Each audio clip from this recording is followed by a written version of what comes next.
Rain hammered the streets of New York City like the sky was punishing the earth. The city glowed with neon lights that flickered over puddles, stretching colors into long trembling reflections. It was nearly midnight, and the Mafia Club at the center of Manhattan's hidden power pulsed with its usual mix of danger and luxury. Velvety music, heavy footsteps, whispered deals that shaped the city's future. Inside, Raiden Moretti, the cold, untouchable kingpin who ruled the Mafia hood with an iron mind and silent strength, sat in his private lounge surrounded by men who would die at his command. His presence filled the room like an ancient force, the kind that made air feel thicker. His black suit was immaculate, his dark eyes sharp, carrying a weight born from years of power, wealth, and scars that never healed. Men feared him. Officials obeyed him. Enemies never survived him. But tonight, something impossible was about to happen. Outside the club, in the stormy alley where shadows swallowed everything, a little boy's feet slapped against wet concrete. He was small, too small to be running alone at night. Barely 7. Clothes soaked, hair plastered to his forehead, breath coming in sharp, panicked bursts. His lips trembled as he whispered through tears. "Please, someone help her, please." A distant thunder rumbled as he stumbled, falling knees first into a puddle. Pain seared through his small legs, but he pushed himself up, wiping rain from his face. He could still hear their voices. Still hear his mother's screams. He ran harder. In the streets of New York City, city of power, dark love, broken souls, no one stopped for a child. People walked around him. Cars passed. Rain drowned out his tiny sobs. But he wasn't searching for just anyone. He was searching for the man whispered about in the slums like a myth. The man people in danger prayed to like a forbidden saint. The man criminals feared like the devil. Raiden Moretti. The Ghost King. The one who could rewrite fate with a single command. The boy reached the gold-lined doors of the Mafia Club. 2 armed guards crossed their arms, faces stone-cold, unmoving. "No entry, kid. Go home." But the boy didn't stop. Didn't blink. Didn't breathe. He sprinted. "Hey!" one guard shouted. The little boy ducked under their arms, slipped through their legs, and burst into the grand hall of the club, dripping water and fear onto imported marble. Music crashed to a halt. Glasses froze mid-air. Dozens of men turned toward him with looks of shock and wrath. "A child? In here?" But the boy didn't see any of them. He only saw him. Raiden. Sitting in shadowed golden light. Reading documents that controlled half of New York's political machinery. Surrounded by deadly silence. The boy's chest hitched. His voice tore itself out. "Please. Help my mom." Every man in the club stiffened. Some reached for guns. Some murmured curses. Some stared in disbelief as the child ran straight to the kingpin's table and collapsed at his feet, gripping Raiden's leg with tiny, desperate fingers. Raiden didn't move at first. His gaze lowered slowly, dark, unreadable, cold. The entire club held its breath. The boy sobbed, shaking, gasping for air. "They're hurting her, they're hurting my mom. They said they'll kill her. Please, please, you're the only one I could find. Everyone said you help people, only you. Please, please help her." His voice broke into a wail so raw it sliced through the air. Raiden closed the file in his hands. That single, quiet click echoed louder than thunder. "You too," he said without raising his voice. "Step back." The guards froze. Raiden leaned forward, leveling his eyes with the boy eyes that had made grown men cry, confess, crumble. "What is your name?" he asked softly. Eli," the boy whispered, trembling uncontrollably. "Eli," Raiden repeated, voice lowering. "Look at me." Eli lifted his face, cheeks streaked with tears and rain. Raiden's gaze sharpened, noticing old bruises. A healed cut near the eyebrow.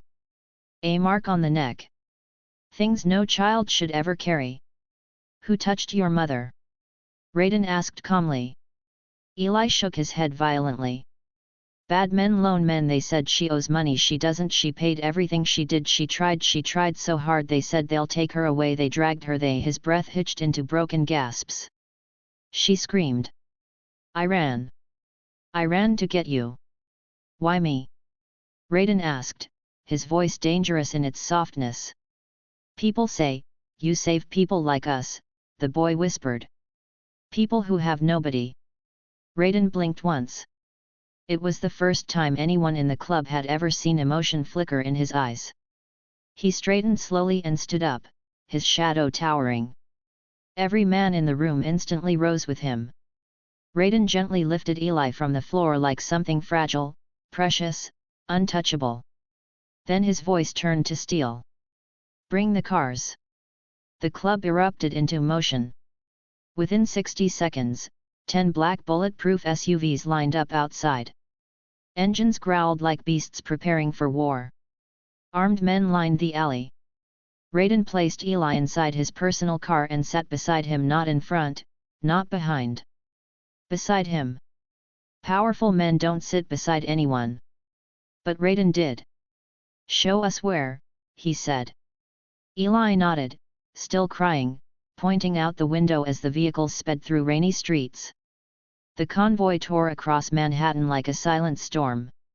Raiden's influence, New York City power and contacts control cleared roads instantly. Officers redirected traffic at one call. A senator's aide sent codes to unlock restricted zones. Cameras went dark. Bridges opened. No one blocked Raiden Moretti. When Eli pointed to a broken-down warehouse at the city's industrial edge, Raiden's jaw tightened.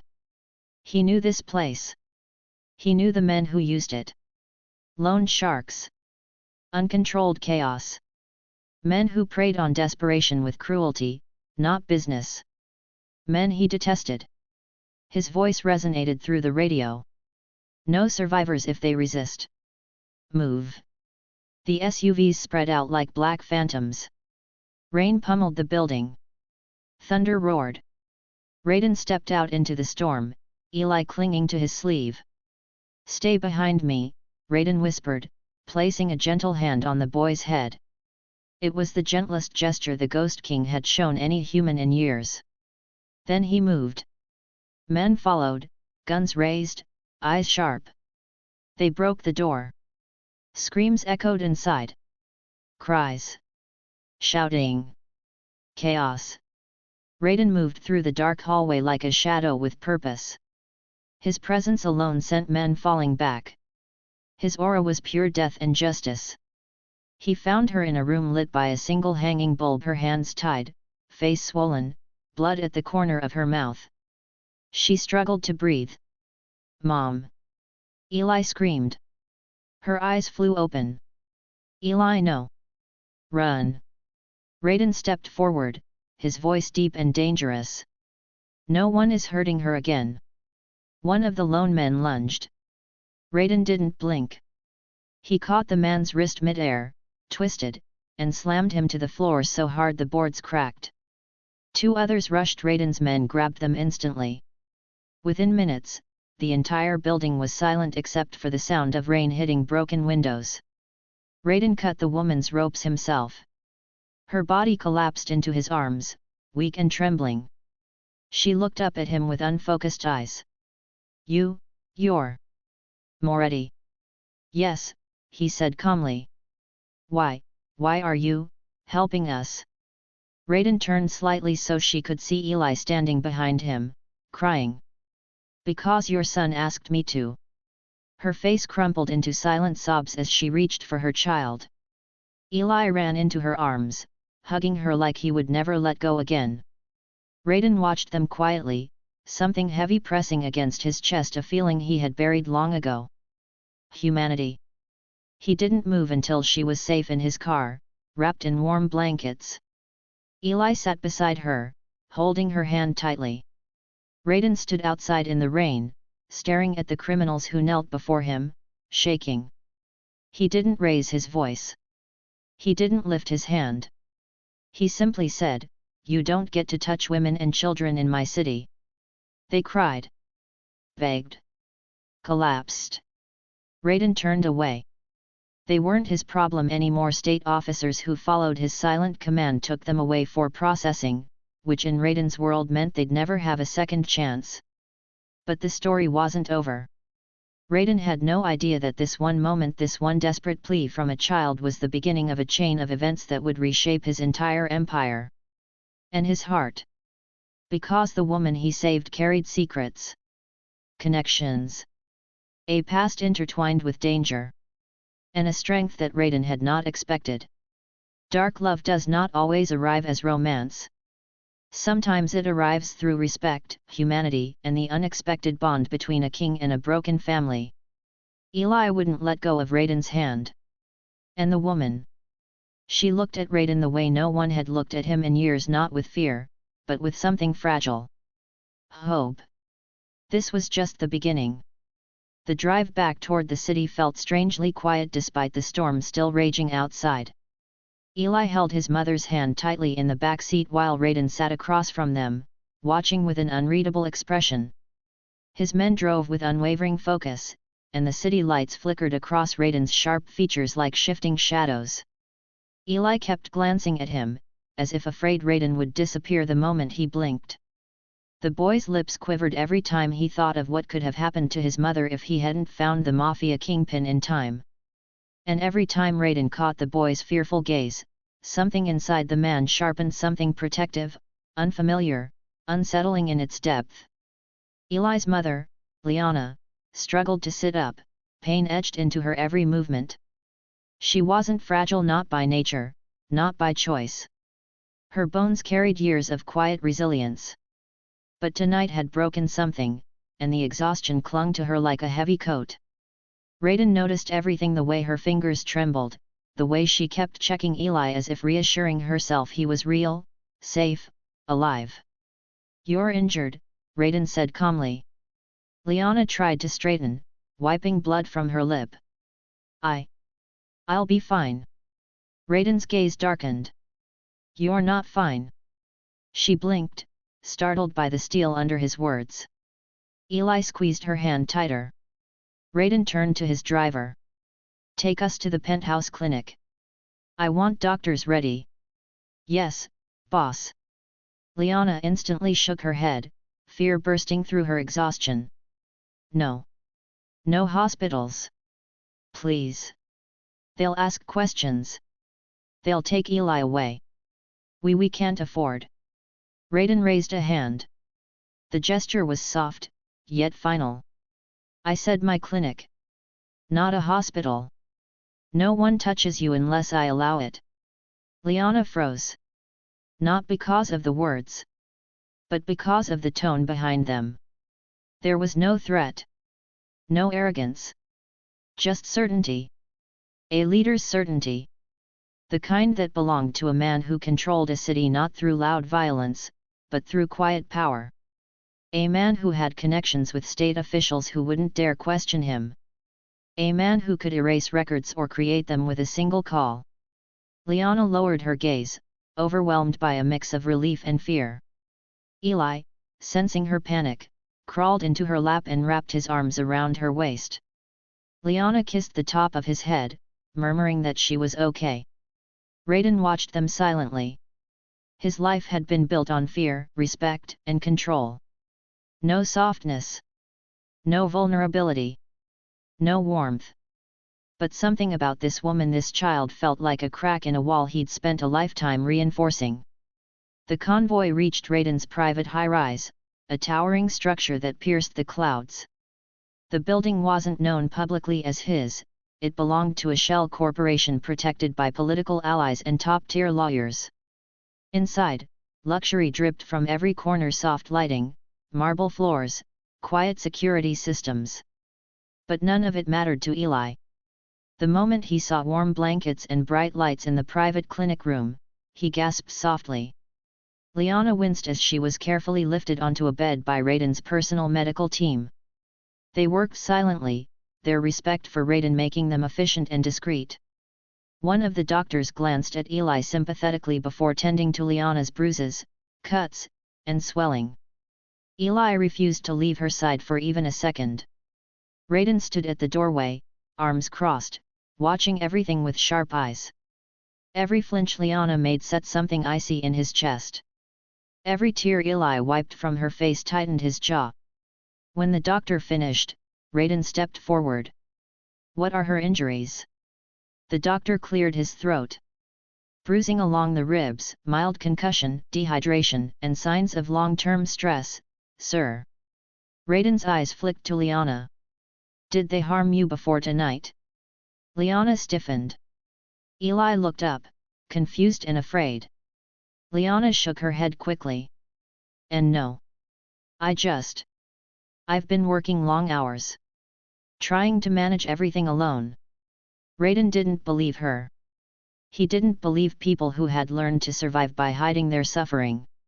He recognized the signs because he used to be one of them. "You don't have to hide anything here," Raiden said quietly. Liana turned her face away, shame burning her eyes. He didn't push further.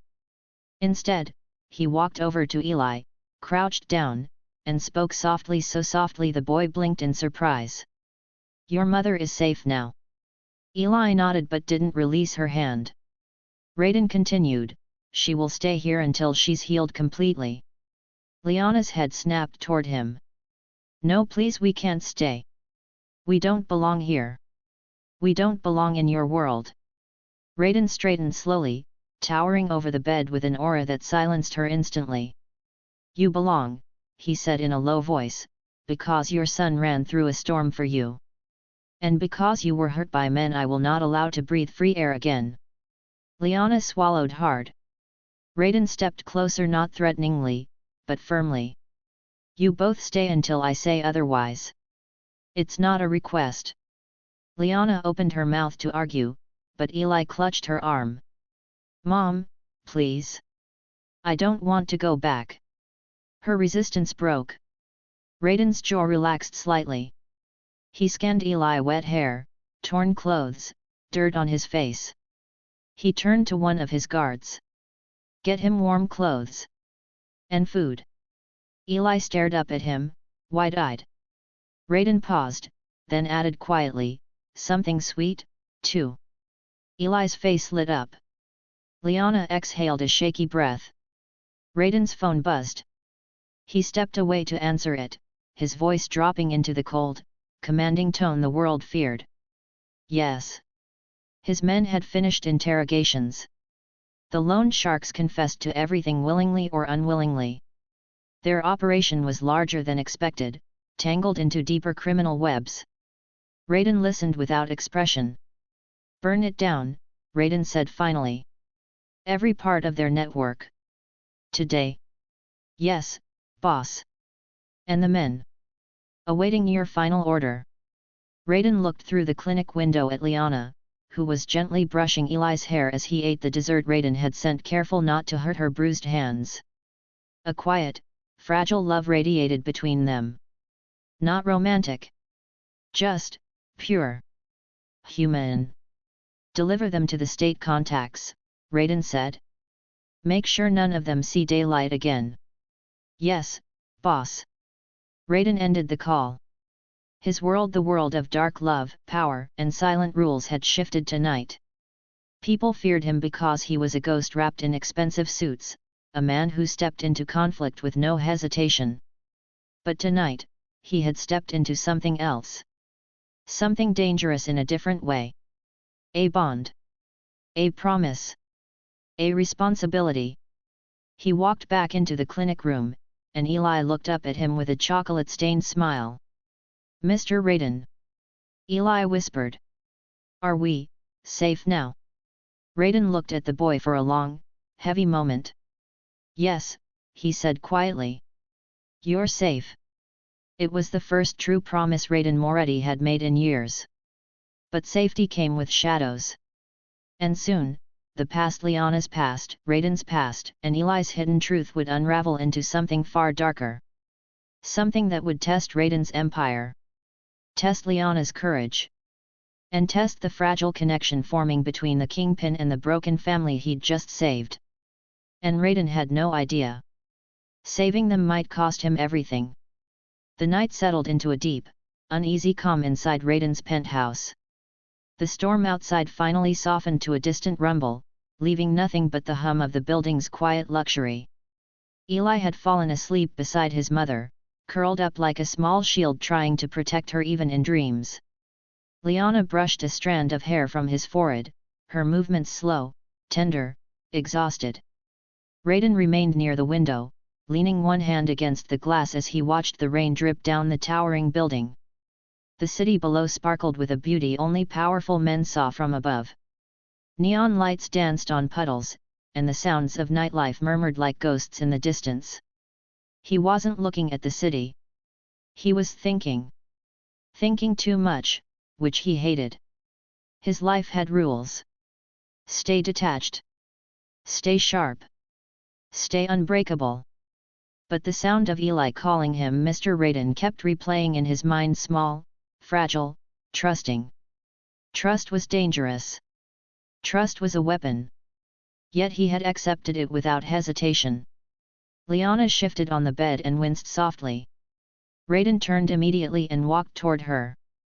"You're in pain," he said. She hesitated. "Just sore. I'm okay." "You don't have to pretend here," Raiden replied quietly. Liana looked up at him, really looked. The bruises on her face didn't dull the warmth in her eyes. She had a softness that hadn't been crushed despite life trying so hard to break her. And Raiden saw something else buried in her gaze too: strength. A silent strength. A survivor's strength. The kind he recognized because he carried the same in himself. "You saved my life tonight," Liana whispered, her voice trembling. "You saved my son. You didn't have to. You could have sent someone else. But you came yourself." Raiden's jaw tightened. "A child came to me for help. No one touches a mother in front of her son. Not in my city." Liana lowered her gaze, tears gathering in the corners of her eyes. We didn't know who else to go to. And you came to me," Raiden murmured. She nodded. Raiden stepped closer, his tone dropping softer. "Sleep.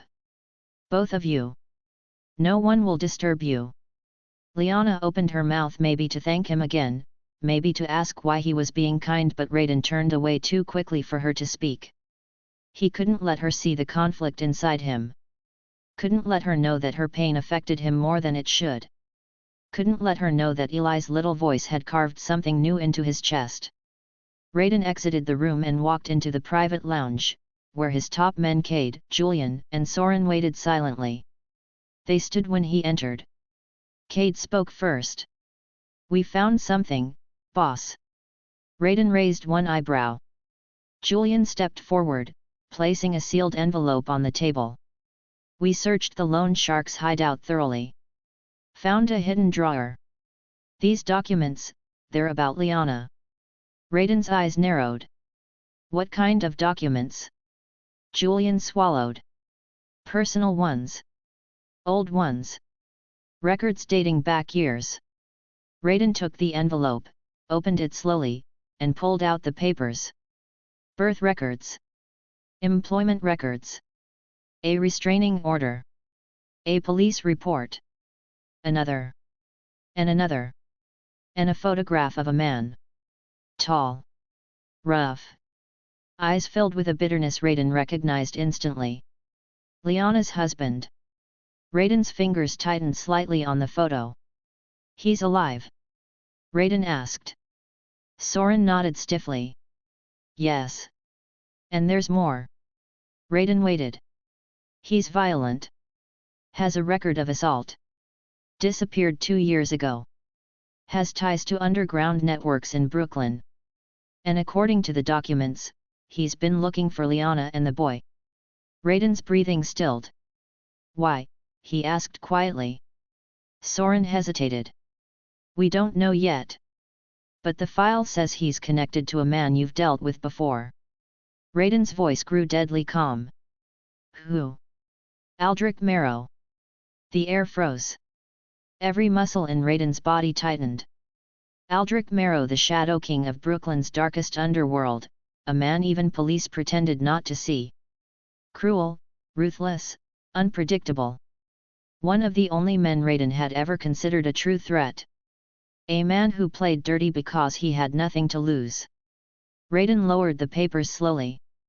Why would Liana's husband be tied to Merrow? Raiden asked. No one had an answer. But the implication was clear. If Merrow wanted Liana. If he was looking for her. If the loan sharks were connected to this mess. Then tonight wasn't random. Eli didn't run to Raiden by chance. Liana didn't fall into danger by coincidence. Someone had wanted her hurt or taken or worse. Raiden set the papers down, face unreadable. Protect them, he ordered. Cade nodded. Already doubled security. No one gets in or out without your approval. Soren, find the husband, Raiden commanded, his voice low. Alive. And Merrow? Julian asked. Raiden's eyes turned ice cold. Merrow will come for her eventually, he said. He will make a move.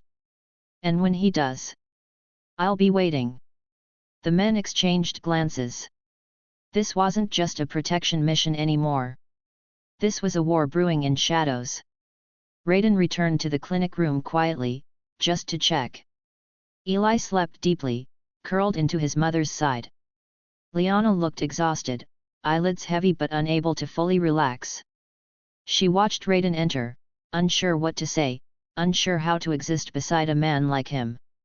Raiden walked to the foot of the bed and said gently, "Rest. You don't have to be strong tonight." Liana's lips trembled. "You saved us," she whispered. "Why?" Raiden looked at her for a long moment. He could have said something cold. Something distant. Something safe. Instead, he told her the truth. "Because you remind me," Raiden said quietly, "of something I thought I lost." Liana blinked. "What?" Raiden's voice dropped to a whisper no one else would ever hear. "Humanity." Her breath caught. Raiden stepped away before she could respond. And as the door closed behind him, Liana whispered into the darkness. "Thank you, Raiden." For a man who had ruled a city with fear and silence, hearing his name spoken with gratitude instead of terror unsettled him in ways nothing else ever had. But deeper than that, something else was coming. A storm darker than the one outside. And Raiden knew. Saving this mother and child was only the beginning of a war he hadn't planned to fight. But one he would fight to the end. Because now, he had something to protect. And men like Raiden Moretti did not lose what they claimed under their protection. Not without burning the world first. The next morning, the penthouse was quiet except for the soft hum of the city below. Rain had cleared, leaving New York City glistening under early sunlight, each building sparkling like a jewel forged in steel and glass. Raiden stood by the window, sipping black coffee, eyes sharp and alert. His empire never slept, but tonight the weight of responsibility pressed heavier than usual. Protecting Liana and Eli wasn't a typical order, it was personal, though he wouldn't admit it aloud. The door opened quietly. Cade entered, his posture tense. "Boss." "Surveillance confirmed Merrow's men are moving. They're digging. Checking networks, calling contacts. Looks like they're trying to trace the woman and the boy." Raiden set down the coffee. "Good. Let them try." He turned, his expression unreadable, but inside, a fire ignited. For years, he had avoided unnecessary risk, kept emotions locked, but tonight he realized some things were worth risking everything for. "Mobilize my men. Protect the penthouse perimeter. No exceptions." His voice was calm, precise, a command that allowed no debate. "We move shadows only if they step too close." "Yes, boss," Cade said, already walking toward the command center. Raiden allowed himself one glance back toward the room where Liana and Eli slept. He had instructed no one to disturb them. Eli's small hands wrapped around Liana's fingers, his face pressed into her shoulder. The sight, innocence unbroken by the world's cruelty, pierced Raiden deeper than any bullet ever could. He turned sharply, calling a meeting with his lieutenants. Julian, Soren, and Cade stood at attention in the boardroom, a space filled with sleek lines and cold luxury, a stark contrast to the chaos outside. Raiden laid out the plan with precision. They would trace Marrow's network, cut off escape routes, and neutralize threats before they could reach Liana and Eli. Every step was calculated, every move designed to protect, yet every move bore the risk of escalation. As the team dispersed to execute the plan, Raiden allowed himself a moment of reflection. His empire had always been about control, influence, fear. Tonight, it was about love, not the kind written in fairy tales, but the dark love born of responsibility, protection, and humanity. He realized for the first time that some bonds couldn't be ignored, even for a kingpin of his stature. Hours passed, and Raiden watched the city from above, each phone call and message updating him on Marrow's movements. The Brooklyn kingpin was methodical, but he underestimated Raiden's reach. Every ally, informant, and state contact Raiden had built over the years was now in play. Marrow might think he controlled the shadows, but Raiden controlled the city itself. By nightfall, the tension reached its peak. Eli had awoken, tired but eager to see Raiden. "Mr. Raiden, are we safe?" he asked, his voice small but unwavering. Raiden knelt to Eli's level, placing a hand on his shoulder. "For now, yes. But we have to stay cautious. Some people don't understand kindness." Eli's innocent nod struck a chord in Raiden. He remembered his own childhood, the streets of New York, the fear, the loneliness. He had built an empire from those memories, but he had never allowed himself to be vulnerable, never allowed himself to care in the way he did now. This boy, this woman, they were cracks in the armor he had worn for decades. Just as Raiden was about to return to monitoring operations, an alert flashed across the screen. Marrow had made his move. A squad of men, heavily armed, was approaching the outskirts of the city. Raiden's fingers tightened around the edge of the desk. "They're bold," he murmured. Cade approached swiftly. "Boss, perimeter defenses are ready. Evacuation routes are secured." Raiden's eyes gleamed with cold determination. "Then let them come. They'll learn why no one challenges me." The night exploded in controlled chaos. Raiden's men moved like shadows, intercepting Marrow's squad before they could reach the city center. Helicopters hovered above, communication lines buzzed, and the storm of strategy and force collided with Marrow's brute aggression. Every move Raiden made was precise, every decision calculated, every risk mitigated by decades of experience. Meanwhile, inside the penthouse, Liana and Eli watched from the windows, unaware of the details but sensing the tension. Eli clung to his mother, whispering, "He's like a superhero, isn't he?" Liana nodded, heart racing. "Yes, Eli. But real heroes sometimes live in the shadows." Hours of tactical maneuvers, subtle threats, and careful eliminations passed. By midnight, Raiden's control was absolute. Marrow's men were either captured or retreating into the shadows. The city returned to its uneasy calm, the storm outside mirroring the storm Raiden had just contained. Raiden finally returned to the penthouse, exhausted but unbroken. He found Eli asleep, Liana awake, staring out at the city. She didn't speak immediately, allowing him to close the door quietly. "You did it," she whispered. Raiden nodded once. "For them. Not for me." Liana turned to him, her eyes soft but firm. "You did it for us." Raiden allowed himself a small, fleeting acknowledgement. It was dangerous to let gratitude or affection linger, but tonight was different. Tonight, he had learned that some bonds, especially those forged through desperation and survival, could not be ignored, no matter how hardened one became. The city below slept, unaware of the invisible war waged above, and Raiden knew this peace was temporary.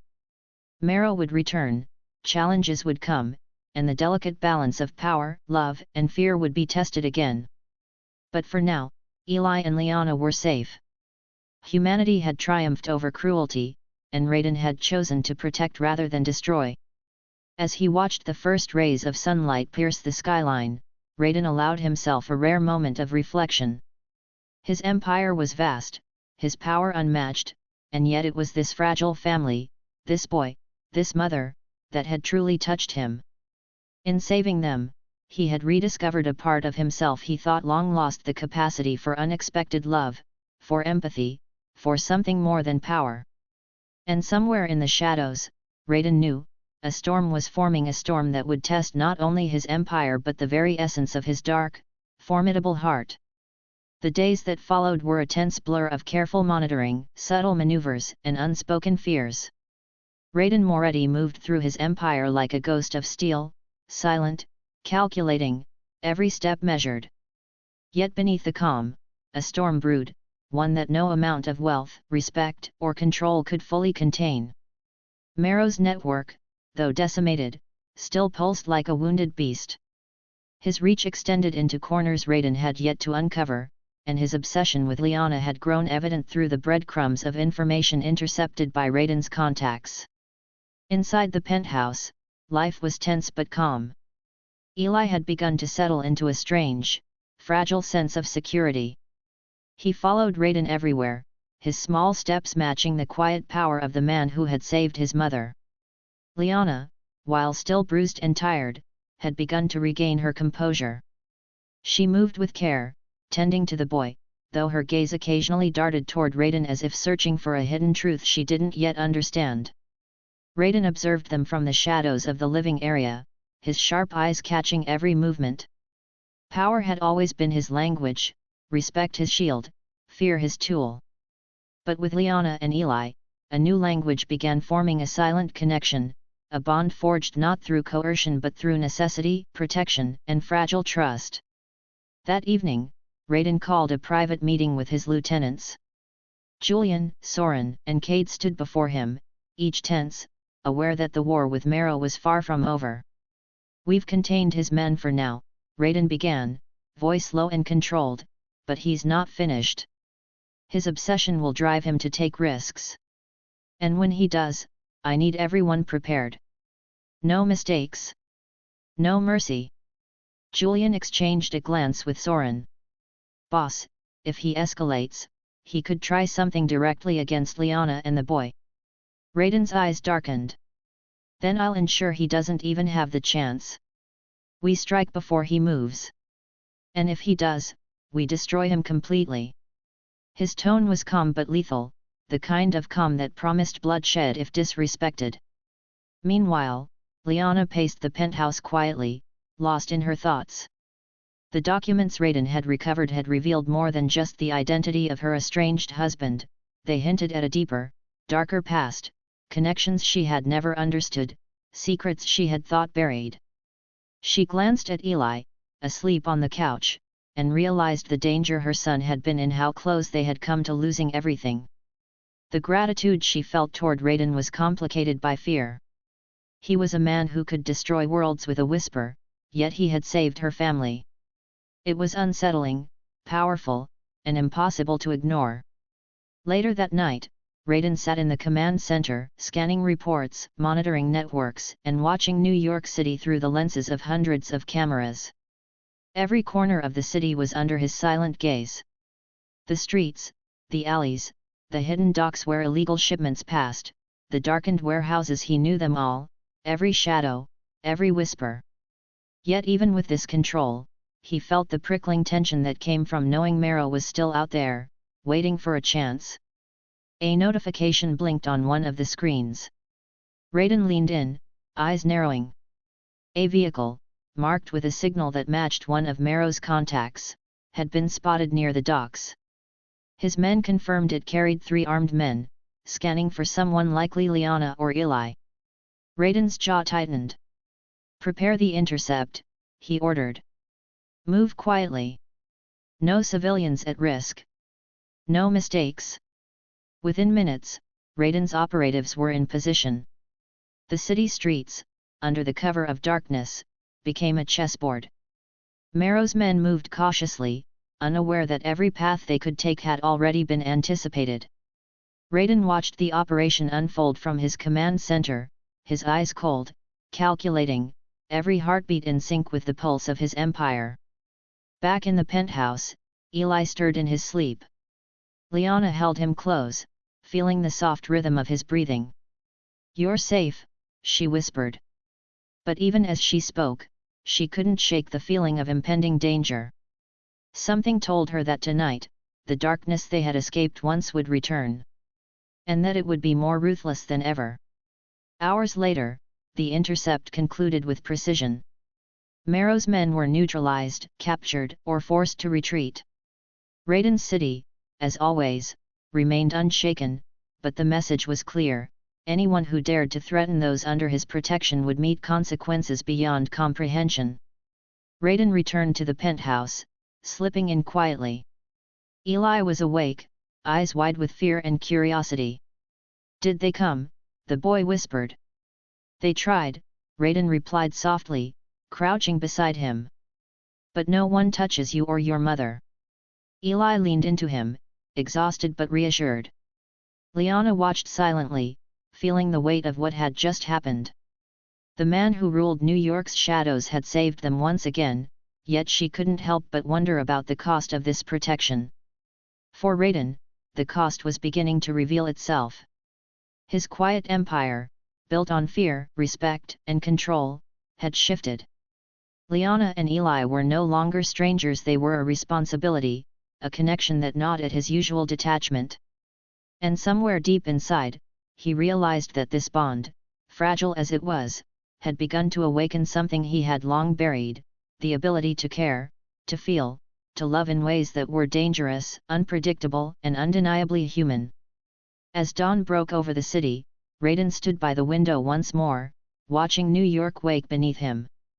His empire remained intact, his enemies cautious, his allies loyal.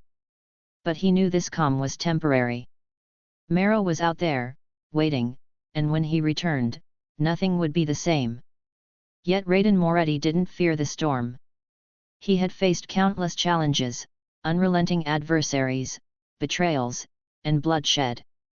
This time, the stakes were higher, and the battlefield was not just the city but the fragile hearts of those he had chosen to protect. And for the first time in decades, Raiden understood that power alone was not enough. Protection required sacrifice, love required risk, and even a kingpin could be tested not by enemies outside, but by the bonds he formed inside. The stage was set. The war was coming. And Raiden, the Ghost King of New York, was ready to fight not just with guns and influence but with the fierce, unyielding force of a man who would not allow innocence to be destroyed under his watch.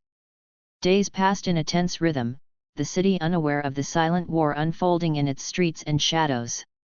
Raiden had fortified the penthouse, assigned the most loyal operatives to constant surveillance, and established emergency escape routes known only to his inner circle. Every alley, bridge, and hidden dock within a 10-mile radius had been checked, monitored, and, if necessary, secured. Marrow had been pushed back, but Raiden knew better than to believe the threat was gone. The Brooklyn Kingpin was patient, methodical, and ruthless, qualities that made him a mirror of Raiden himself in his younger years. Eli, now feeling slightly safer, began to follow a routine. Each morning, he would peek around the penthouse's expansive windows, tracing the city skyline with wide eyes, imagining stories in every flickering light. Liana watched him, her heart caught between relief and terror. She wanted to reassure him that the city was safe, but even in the warmth of Raiden's protection, danger lingered like a shadow in every corner. Raiden observed silently from his usual vantage point, seated behind the polished mahogany desk in the study. The room smelled faintly of leather and rain-soaked steel, a reminder of his empire and his life of control. He was reviewing files from Marrow's last failed attempt, each intercepted communication revealing connections and weak points. But even as he planned his counter-strategy, his attention drifted toward the small family he had vowed to protect. "Boss," Kate's voice broke through the quiet, we've tracked movement near the Brooklyn docks. 2 vehicles with Merrow's insignia. They might be scouting again. Raiden's jaw tightened. Prepare the intercept. No casualties. I don't want Merrow leaving a message on my city without my knowledge. Yes, boss, Cade replied, already moving toward the command center. Raiden stood, moving toward the windows overlooking the skyline. The city spread out beneath him, each street and building a part of his kingdom. But tonight, it felt different. The usual sense of control was laced with something unfamiliar, a fierce, protective instinct that had nothing to do with power, influence, or fear. It had to do with Liana and Eli. Later that night, Raiden personally oversaw the intercept at the Brooklyn docks. His men moved like shadows, disabling Merrow's vehicles silently and capturing the operatives before they realized they had been discovered. No one was harmed, but the message was clear: Raiden's reach was limitless. Merrow's moves, no matter how cunning, would always be anticipated. Returning to the penthouse, Raiden found Liana sitting on the couch, Eli asleep in her arms. Her eyes were tired, but she looked up as he entered. "Another threat?" she asked softly. Raiden nodded. "They tried to test the waters. Failed. No one will touch you or him." She exhaled, a mixture of relief and lingering fear. "I don't know how to thank you. You've changed everything for us." Raiden said nothing immediately. Instead, he walked over and gently placed a hand on Eli's head, ruffling his hair slightly. "Stay close to your mother," he said. "Always." Liana watched, realizing that beneath the cold exterior of the man who controlled New York City, there was a code, a sense of humanity she hadn't expected. Raiden wasn't just a kingpin, he was a man capable of unexpected love, capable of protecting innocence, capable of defying the darkness he had once embraced entirely for power. In the days that followed, life in the penthouse settled into a careful routine. Raiden remained vigilant, orchestrating operations, monitoring networks, and maintaining control over the city.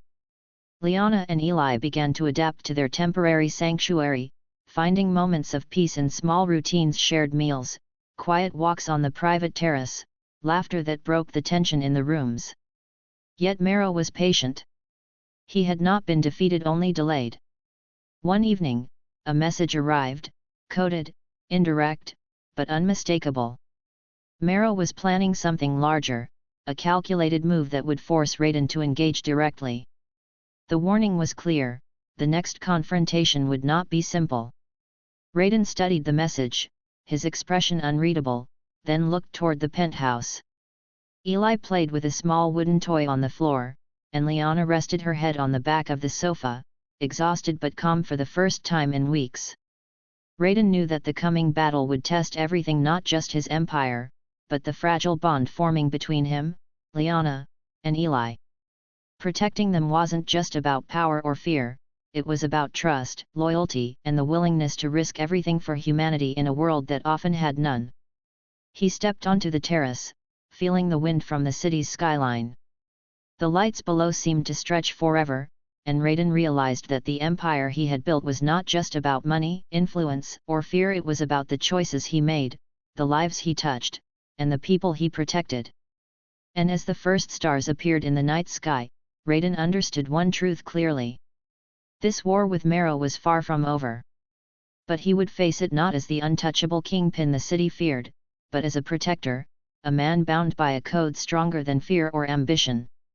And those who threatened Liana and Eli would learn, in ways they could never anticipate, that crossing Raiden Moretti carried consequences far beyond the ordinary. For the first time in years, Raiden allowed himself a thought he had long buried: he didn't just want to win. He wanted to protect. He wanted to care. He wanted to feel. And in doing so, he realized that the city, the power, the empire, it all meant nothing if he couldn't save those he had chosen to hold close. The stage was set. The pieces were in motion. And the story of the mother, the child, and the kingpin of New York's mafia hood was only beginning to reach the edge of its most dangerous and emotional chapter. Marrow didn't strike immediately. That was his way, calculated, deliberate, always letting tension simmer like a kettle about to explode. Raiden knew this. The Brooklyn Kingpin's patience was a weapon just as lethal as any gun or blade, and the city itself would soon become a battlefield for power, fear, and vengeance. Inside the penthouse, the days had grown quieter. Eli had begun to feel safe enough to explore small areas of the suite under careful supervision. Liana watched him with a mix of relief and lingering unease. Every sound outside, every late-night horn or shout, made her heart race. Yet Raiden had reassured her, repeatedly, that no one would breach the security he had built. Raiden, however, felt no such reassurance. The threat was alive. Marrow was patient, and patience made him dangerous. Raiden spent hours analyzing every intercepted call, every surveillance video, every network ping that hinted at Marrow's activity. The empire he had built in New York City, the web of loyalty, fear, and influence, was not invincible. That night, Raiden called an urgent meeting in his private command center. Julian and Soren were already there, Cade joining moments later. Raiden's gaze was hard, unyielding. Marrow is moving. He's trying to test our defenses, find weak points. This isn't about money anymore. He wants Liana. He wants Eli. He wants leverage. And he thinks he can intimidate me with threats. Julian frowned. He underestimates you. He thinks because he's ruthless, he can break anything you care about. Raiden's expression remained cold, almost unreadable. Then he will learn what patience, preparation, and power truly mean.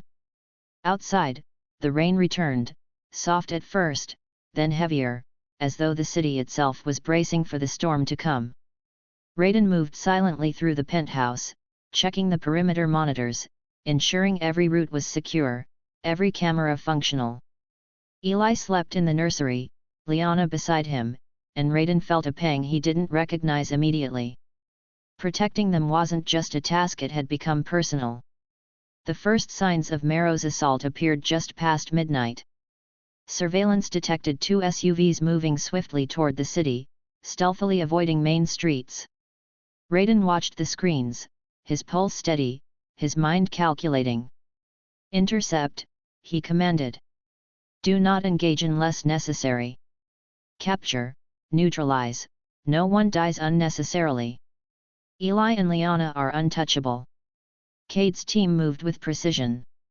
Within minutes, the SUVs were flanked, blocked, and immobilized before Marrow's men realized they had been spotted. Their escape routes were cut off, their communications jammed. Raiden monitored every step, directing his men with calculated precision. Back in the penthouse, Liana stirred in her sleep, sensing a disturbance she couldn't place. Eli, half awake, rubbed his eyes and murmured, "Mom, is everything okay?"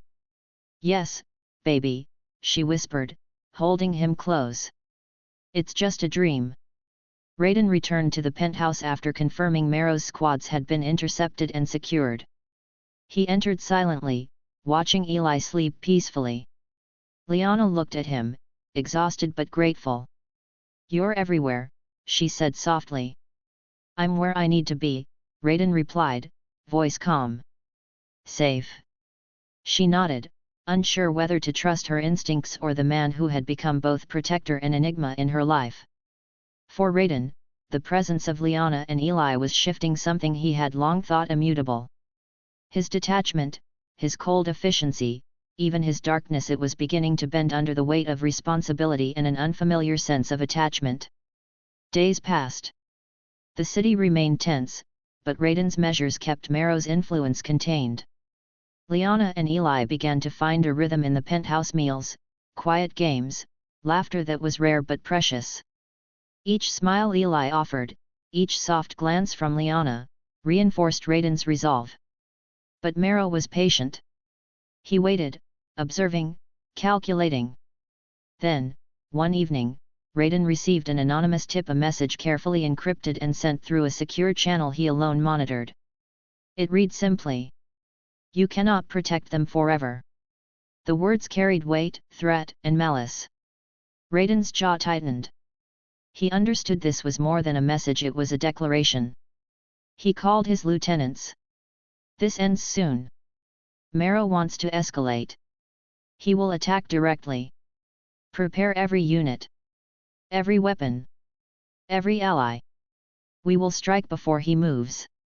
Julian nodded. Boss, if he targets the penthouse. Raiden's eyes narrowed. Then he'll learn why I am the king of this city.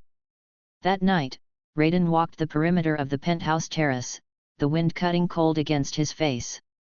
Below, New York shimmered like a kingdom of lights and shadows, a city unaware of the war in its heart. He allowed himself a rare thought: the bond he had formed with Liana and Eli wasn't just protection, it was something deeper, something dangerous, something that could shift the balance of his life. And deep inside, Raiden knew the storm was coming, not the rainstorm outside, but the storm of Marrow's vengeance. The confrontation would test his empire, his power, and his humanity. It would demand strategy, ruthlessness, and courage unlike anything he had faced before. But Raiden Moretti was ready. Because some battles, he realized, were no longer about empire or fear, they were about something far more vital: family, love, and the fragile, precious humanity worth protecting in a world that often had none. As the city slept below, Raiden tightened his grip on the railing, eyes fixed on the distant skyline. Tomorrow, the war would come. And when it did, he would not fail. The city held its breath. New York, oblivious to the battle about to erupt in its veins, shimmered with lights and traffic, each moment carrying the tension of an unspoken war. Marrow had chosen his moment, timing his moves when the city's attention was fragmented, the perfect storm of opportunity and recklessness. Raiden, however, was ready. He had anticipated every step, studied every route, monitored every informant. Yet even he knew that when the confrontation came, it would test more than his empire, it would test his control, his morality, and his unexpected vulnerability. Inside the penthouse, Liana and Eli slept quietly. Raiden watched them from the shadowed hallway, his silhouette cutting a sharp line against the soft glow of city lights. Eli stirred, murmuring in his sleep, and Raiden's hand twitched slightly at his side. The boy's innocence was precious, fragile, something he had long believed impossible to protect in a world like theirs. Yet now it was his mission, his obsession, and perhaps the only thing capable of softening the stone of his heart. The first strike came at midnight. Surveillance cameras picked up movement near the docks, Marrow's men disguised and armed, attempting to infiltrate Raiden's supply chain, testing security, probing defenses. Raiden was already there in the command center, eyes scanning multiple feeds, fingers poised over controls. "Deploy the intercept," he commanded, voice calm but deadly. "No mistakes. Capture every man, but do not harm innocents. I want Marrow to know he's been stopped without doubt." Cade nodded and executed the plan flawlessly. Within minutes, Marrow's men were immobilized, their vehicles disabled, and their communication lines jammed. Every attempt to escape had been anticipated. Raiden watched it all unfold, a mixture of cold calculation and something unfamiliar relief that no one he was sworn to protect had been harmed. Back in the penthouse, the storm outside mirrored the tension inside. Liana awoke, heart racing, and Eli stirred beside her. She sensed danger in the air, though she couldn't explain it. Raiden appeared quietly in the doorway, expression unreadable. "They tried," he said softly, "but no one touches you. Not tonight."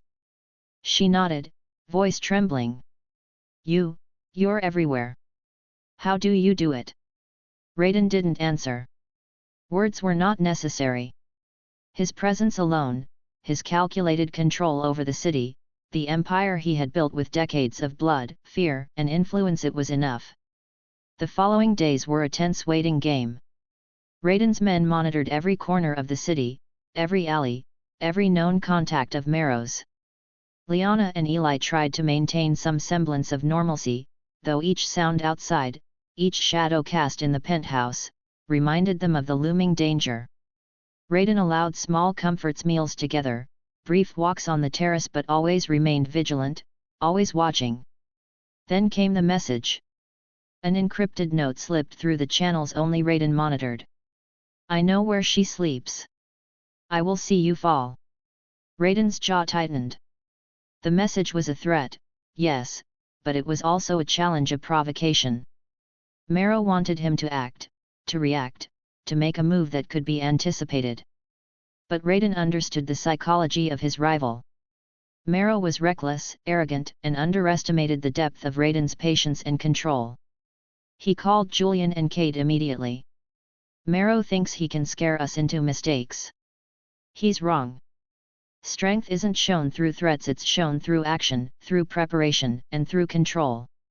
Double the security. Every angle covered. Every contact loyal. No one moves without my knowledge. Yes, boss, Julian and Kate responded in unison, their loyalty unquestionable. Raiden stood on the terrace that night, watching the city like a king surveying his kingdom. Every light, every street, every shadow was under his gaze. He understood the coming confrontation would not just be physical, it would be psychological, a test of strategy, power, and endurance. Inside, Liana approached, hesitant. Raiden, do you ever rest? He didn't turn immediately. Rest is a luxury. Not a choice when protecting those who cannot protect themselves. Her gaze softened. You've protected us from day one, but what about yourself? Who protects you? Raiden's eyes flicked to her, sharp and unreadable. He didn't answer immediately, because the truth was complicated. No one had ever protected him. Fear and respect were his shields, loyalty his currency. But now, a small, unexpected part of him, the part stirred by Eli's innocence and Liana's quiet strength, longed for something different. Something human. Something soft amid the darkness. And yet, duty remained. Marrow's threat loomed like a storm cloud. Every moment of peace was temporary, every shadow a potential danger. Raiden's mind was a battlefield of strategy, morality, and an unfamiliar vulnerability he couldn't afford to show. Suddenly, an alert. A vehicle approaching the city from a hidden dock, moving fast, heavily armed. Raiden's team confirmed, it was Marrow himself, advancing directly. The city was about to witness the clash of two kings, the calculated, patient strategist against the ruthless, vengeful predator. Raiden's gaze hardened. He turned to Julian and Kate. Prepare the penthouse. Evacuation plans in place. But I'm going to meet him where he least expects. And when this ends, only one will remain standing. He moved toward the penthouse, checking on Liana and Eli one final time. Eli, half awake, looked up at him. Will they hurt us? Raiden knelt, placing a firm hand on the boy's shoulder. No one touches you. Not while I breathe. Not while I rule this city. Liana watched, tears threatening, realizing the depth of the man she had come to trust, the darkness he had tamed for them. And for Raiden, the stakes had never been higher, not just his empire, but the fragile, unexpected family he had chosen to protect. The stage was set. The storm outside mirrored the storm inside. And as Raiden prepared to confront Marrow, he knew one truth: this was not just a battle for power. It was a battle for love, for loyalty, for humanity. And failure was not an option, not for him, not for Liana, not for Eli. The city held its breath. The Kingpin was ready. The war was about to begin. The night was thick with tension, the city a canvas of shadows and dim lights. Marrow had made his move, assembling a force of men loyal to his cruelty and cunning.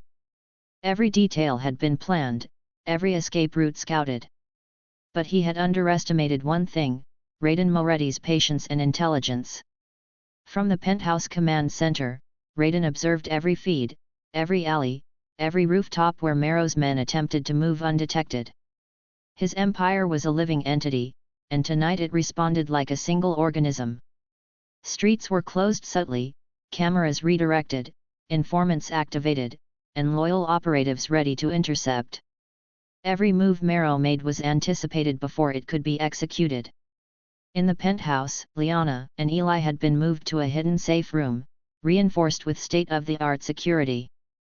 Eli clung to his mother, whispering questions she didn't have answers for. "Mom, are they coming?" "They're not getting to us," Liana reassured him, voice firm but soft. "Mr. Raiden is watching." Outside, the storm raged again, wind and rain striking the windows, echoing the intensity of the battle about to unfold. Raiden stood in the command center, eyes sharp, jaw set. "All units in position," he said. "Marrow thinks he can intimidate us. He's about to learn the cost of underestimating New York's Kingpin." Cade and Julian nodded, their faces taut with anticipation. "Boss," Julian said cautiously, "if he escalates, if he sends men directly to the penthouse."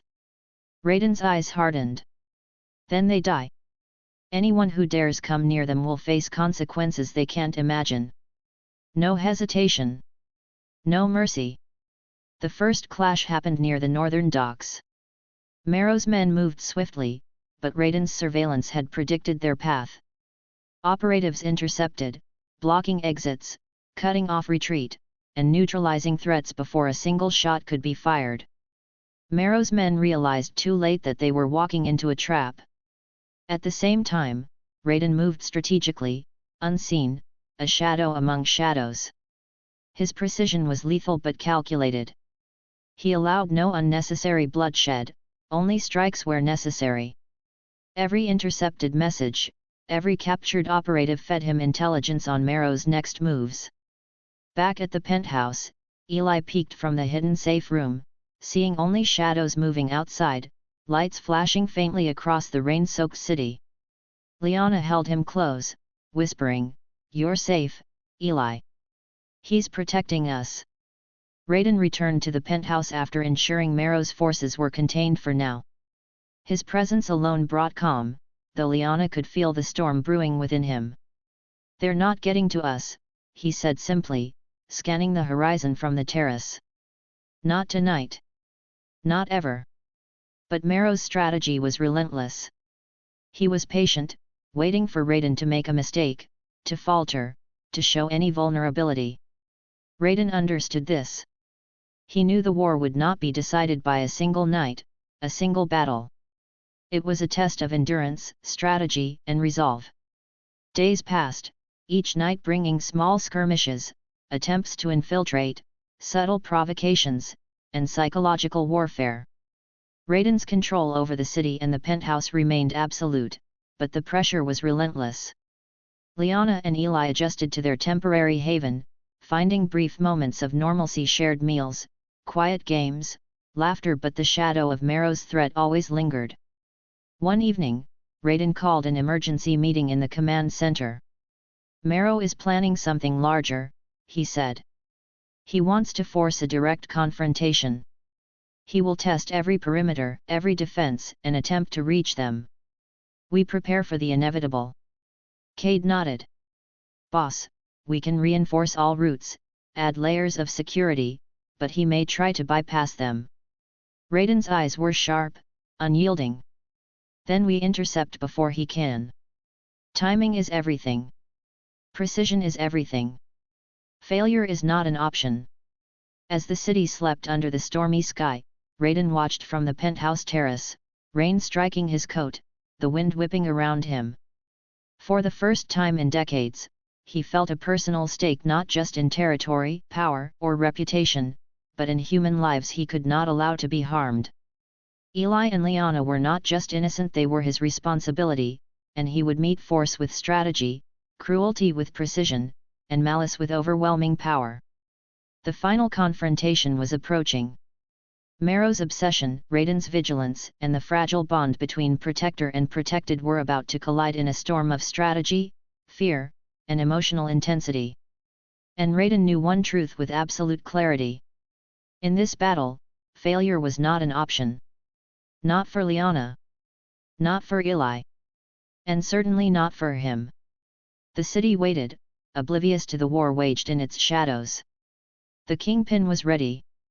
The storm had arrived. And the night would bear witness to a confrontation that would change everything. The night air was electric, the storm outside raging as if echoing the chaos unfolding below. Marrow had chosen his move carefully, an assault designed not only to test Raiden's defenses but to strike fear into the heart of anyone under his protection. His men advanced stealthily, armed and determined, believing that shadows could outmaneuver the Kingpin of New York City. Raiden, however, was already several steps ahead. Every route Marrow could take had been predicted, every ally monitored, every weak point fortified.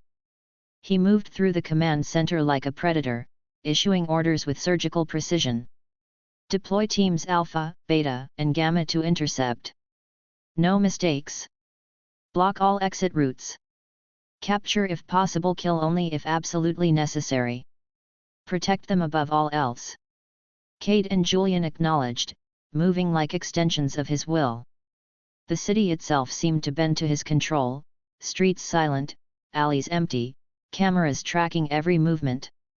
Meanwhile, in the penthouse, Liana held Eli tightly. He had grown accustomed to the presence of Raiden and his men, but the tension was palpable. "Mom, is he coming?" the boy whispered, clutching a small wooden toy. "They can't reach us," Liana assured him, though her voice betrayed her fear. "Raiden's protecting us." Raiden entered the room quietly, his eyes scanning both mother and child. "Stay here," he said calmly. "Do not leave. Not until I say it's safe." The confrontation began near the waterfront. Marrow's men, unaware that their every move had been anticipated, ran directly into Raiden's meticulously laid ambush. Raiden watched from a safe distance, his voice over encrypted comms cold and commanding, "Hold positions. No heroics. Let them come to us." The clash was swift and brutal. Marrow's men, armed and desperate, attempted to force their way through, only to find the streets blocked and their communications jammed. Raiden's men moved with deadly efficiency, intercepting every advance. Within minutes, Marrow's forces were pinned, captured, or neutralized.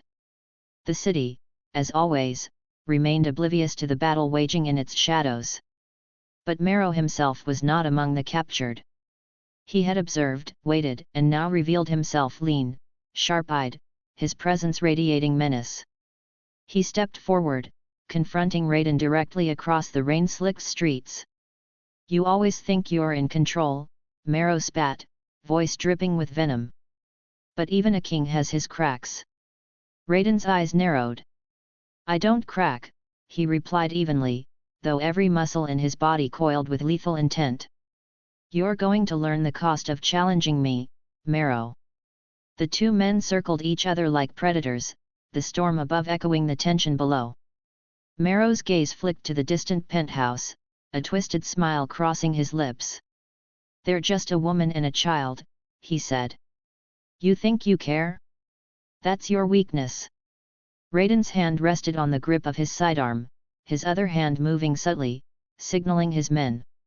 "They are everything," he said, voice low, controlled, deadly. "And if you harm them, nothing you've built will save you." A tense standoff followed, punctuated by the howling wind and the rhythmic pounding of rain.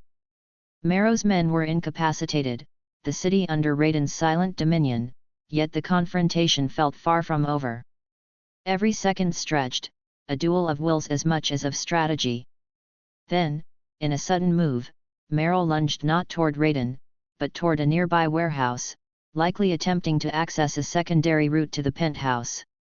Raiden anticipated the move instantly. "Intercept," he barked. Raiden's men moved like shadows, cutting off escape, surrounding Marrow, but the Kingpin of Brooklyn was cunning. A fierce, close-quarters battle ensued, fists, blades, and sheer physical force testing both men. Every strike, every parry, was a clash of experience, strength, and unyielding will. Despite the chaos, Raiden remained focused. His mind was already on the penthouse, on Liana and Eli. Protecting them had become a singular purpose, fueling every movement, every calculation. Finally, with a precise maneuver, Raiden pinned Marrow, disarming him and pressing him against the cold metal of a container. "Enough," Raiden said, voice deadly calm. "This ends tonight. You leave New York, or you face consequences you cannot imagine." Marrow's eyes burned with fury, but he understood the truth. Raiden was absolute. The city, his empire, his vigilance, and his unexpected connection to Liana and Eli made him untouchable in this moment. As Marrow was restrained and taken into custody by Raiden's men, Raiden exhaled, a tension he hadn't realized he'd carried finally easing. He turned toward the distant lights of the penthouse, thinking of the mother and child waiting. Returning to the penthouse, Raiden found Eli awake, eyes wide. "Did you win?" the boy asked. Raiden knelt, placing a firm hand on Eli's shoulder. "Yes. You're safe. No one will ever hurt you while I'm here." Liana watched silently, tears streaking her face. Gratitude, relief, and something deeper, an unspoken bond filled her. Raiden had not just defended her family, he had risked everything for them. And in doing so, he had revealed a part of himself no one else had ever seen. The storm outside began to subside, leaving the city glistening and quiet. For Raiden, the night had been a reminder of power, responsibility, and the rare moments when humanity could pierce through darkness. He knew this victory was just one chapter, but for now, the mother, the child, and the Kingpin shared a fleeting, fragile peace. Raiden stood at the terrace window, looking down at the sleeping city. The storm had passed. Marrow had been defeated for now. And somewhere deep inside, Raiden understood that protecting Liana and Eli had awakened something he had long buried, the capacity for love, for loyalty beyond empire, for the fragile humanity that made a man truly unbreakable. For once, Raiden allowed himself to feel. And the city, oblivious, slept peacefully under his watch. The storm had passed, leaving the city drenched in the quiet shimmer of streetlights reflecting on wet asphalt. New York exhaled, seemingly unaware that the battle for its shadows had just concluded. Raiden stood in the penthouse, silent, surveying the skyline. The tension that had coiled in his muscles for weeks slowly released, though the vigilance in his eyes never fully faded. Inside, Liana prepared a simple meal for Eli, who had spent the last hour recounting every small detail of his day. His voice, filled with excitement, painted a picture of innocence and resilience that Raiden watched silently from the doorway. The boy's laughter, so free and unguarded, struck something deep in Raiden, a reminder that life could exist beyond power, fear, and control. Liana looked up, sensing him. "Raiden, you should eat something. You've been at this for days without rest." He shook his head slightly. "I'll eat later. First, I make sure you and Eli are truly safe." She approached him cautiously, her hand brushing against his arm, a gesture small in gesture but monumental in significance. "You've done enough," she said softly. "Not just protecting us, but everything else too. You've changed things for us." Raiden's eyes, dark and unreadable, softened for just a fraction of a moment. "I protect what matters," he said simply. "And right now, you and Eli matter more than anything else in this city." The next morning, the city was calm. The storm had cleared entirely, leaving crisp air and a faint scent of rain. Raiden escorted Liana and Eli to the terrace, allowing the boy to watch the sunrise over the skyline. Eli's tiny fingers gripped his mother's hand, but his eyes remained fixed on Raiden. "Will it be okay now?" he asked. Raiden knelt, placing a steady hand on Eli's shoulder. "Yes," he said firmly. "For now, you're safe. And I will make sure it stays that way." The days following the confrontation were filled with quiet vigilance. Raiden's men remained active in the city, monitoring for any remaining threats, but the immediate danger had passed. Liana began to feel a sense of normalcy returning, a feeling she hadn't known in months. Eli explored small areas of the penthouse under careful supervision, laughing, playing, and even sharing quiet moments with Raiden, who had gradually allowed himself to interact with the boy in subtle ways. Yet Raiden's mind remained ever sharp, aware that power in New York was fleeting, and loyalty could shift with a whisper. He met with his lieutenants, reviewing operations and reinforcing networks. Every move was calculated, yet beneath his meticulous exterior, something was shifting, a recognition that the bonds he had formed with Liana and Eli had changed him in ways that no victory, wealth, or empire ever could. One evening, as the sun dipped below the horizon, painting the sky in crimson and gold, Liana approached Raiden on the terrace. Eli was asleep, exhausted from an afternoon of play and laughter. "Raiden, can I ask you something?" she said hesitantly. "You can," he replied, voice calm, though his gaze never left the city below. Why did you care so much? About us? About me?" Raiden turned to her, the darkness in his eyes softened by the faint glow of sunset. "Because some things are worth more than power," he said simply.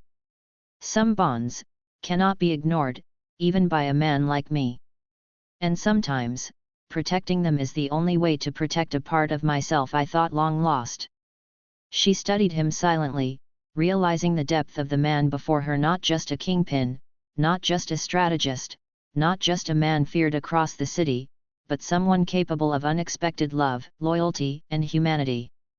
In the days that followed, Raiden allowed himself small moments of connection.